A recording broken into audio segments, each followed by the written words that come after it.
who people are backing for the Super Bowl. When it comes to line movement, the Eagles have gone from 9-1 down to 8-1 to win the whole thing. The Jets, adding Aaron Rodgers, when it changed the line from 25-1 to 18-1. The Lions, they are a liability for the book. They've gone from 25-1 down to 22-1. We will talk about the Lions in the next segment when we get to the NFC. When it comes to highest ticket percentage, the Bengals lead the way, followed by the Chiefs and the Eagles. All are between 9% to 10%, so there is some diversification there. Highest handle, Bills at greater than 13.5%, followed by the Chiefs and the Eagles. I mentioned the Lions being the biggest liability for the books. The Bills and the Bengals round out the top three. So with these insights, Joe, what do you make of them? I would just say in general that, okay, it's the Jets. Is it an overreaction? That's your biggest mover? Probably not, with the best quarterback upgrade, and the offense in general has just upgraded. The Joe Burrow love is a bit higher than expected. They're higher ticket percentage than Kansas City. I find that interesting. The thought that the Eagles are far and away the best team in the NFC to the public, I think that's a real thing. I'm surprised by the Bills' handle. Now, some of that might be that is a legal market. That is a rabid fan base, and they're just going to bet on their team no matter what, as long as their championship window is open. But I'm just surprised with an offseason that did not see a lot of positivity around Buffalo. And, maybe they are kind of flying under the radar in the AFC as we talk about just about every other team. I'm surprised that handle-wise, they're the highest here, above the Chiefs, above the Eagles. Liability, Lions, okay, whatever. That's stupid. I don't know what to say to that. It doesn't make any sense to me outside of Michigan being another one of the legal markets where BetMGM obviously is, and people like to bet on Dan Campbell for some reason, and they're in a conference that's fairly open, I'd say. I believe Seamus told us that Michigan folks in general are a good bit more loyal than, say, other legal spots. And so because of that, and I mean, when was the last time the Lions had this much excitement, this much buzz around them as far as actually being contenders? Not just to make the playoffs, but I mean, go above and beyond that. It's been a long time. And you combine those two factors, to me, that makes sense as far as liability is concerned. I do think there is a path for the Lions. Again, we'll get to that in just a bit. But when it comes to the Bengals having the highest ticket percentage here, I think what makes Cincy so dangerous, not just the fact that the last couple of years they've gone really far in the playoffs, so the history is there. Joe Burrow has proven himself at the NFL level and collegiately that he can be one of the top quarterbacks in the NFL. He's done that by now. But what's made them so effective and so dangerous is that Joe Burrow has been effective with quick passes and with the deep shot. It is amazing just how versatile this offense is. And it's not just because of personnel, but it's because Joe Burrow can do so many different things. We talk about Burrow's injuries. Maybe he can't run as well. Maybe the mobility is a question mark, whatever. Well, there are other things that he can go to that can make this offense still stand out. Maybe he gets rid of the ball a little bit more quickly because he doesn't trust that offensive line. And then he's waiting for a deep shot. Maybe he scrambles a little bit more. Maybe there's some openings up the middle that he can run for. Maybe if he can't because he's injured, well, there are other things he can do.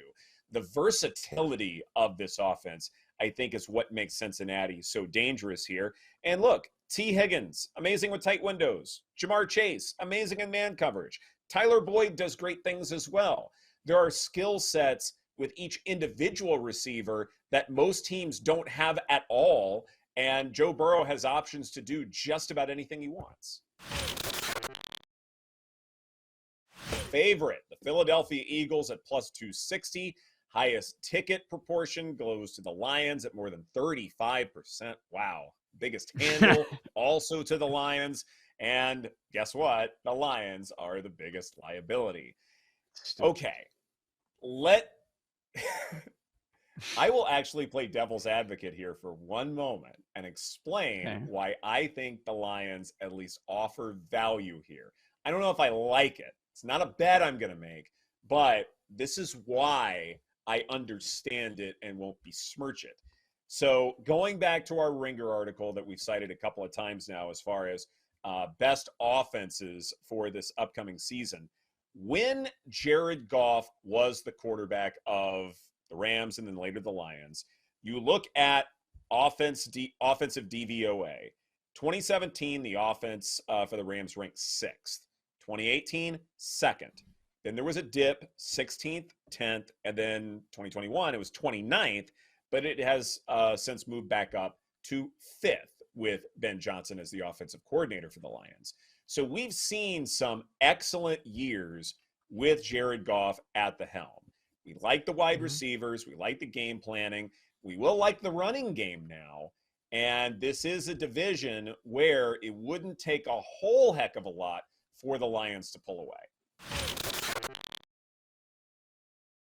I'm starting to come around when it comes to the Jacksonville Jaguars that they are much in contention for this. Yeah. You know, it's one of those things where I thought, okay, yeah, I like the Jaguars to win the division. That's fine. You know, I'm on record as saying an alternate total to the over makes sense here. But could we see them as the 1 seed because the schedule is just oh so weak? One of the things that I looked at involved, you remember Mike Sando from The Athletic and his quarterback tiers. And we went over them and sort of parsed them and figured out how to bet on these things.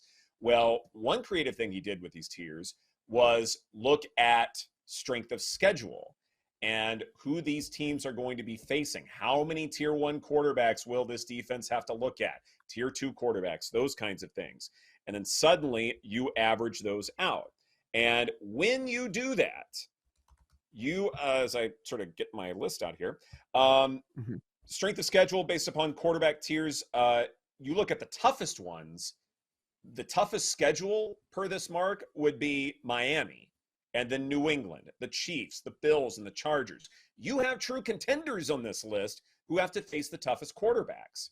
You go to the bottom of the list, the easiest schedules, the Saints, Falcons, Panthers, Bucks. What do they all have in common? Then you get to the Rams, the Bears, and then the Jacksonville Jaguars.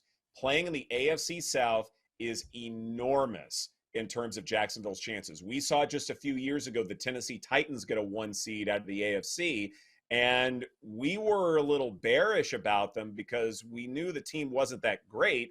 They just had a really easy schedule. Well, why can't the Jaguars be in that exact same position, but only history is slightly tweaked to where they win those playoff games?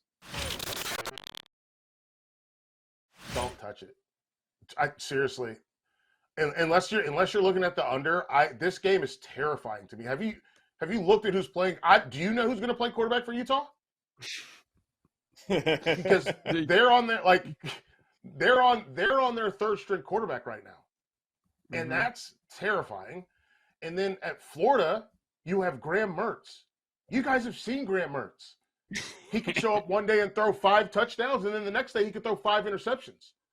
Right. So this is one. The only thing I'm looking at is the under probably, because under 45.5, that's a game that that means Utah's going to run the football. That means Florida's probably going to try to run the football as well. They like their running back room. And I don't think that they're going to score. Again, the way that I look at it, this to me, this is a 24-17 game. Matt hits what? That's under the number, right? Like that's under 24-17.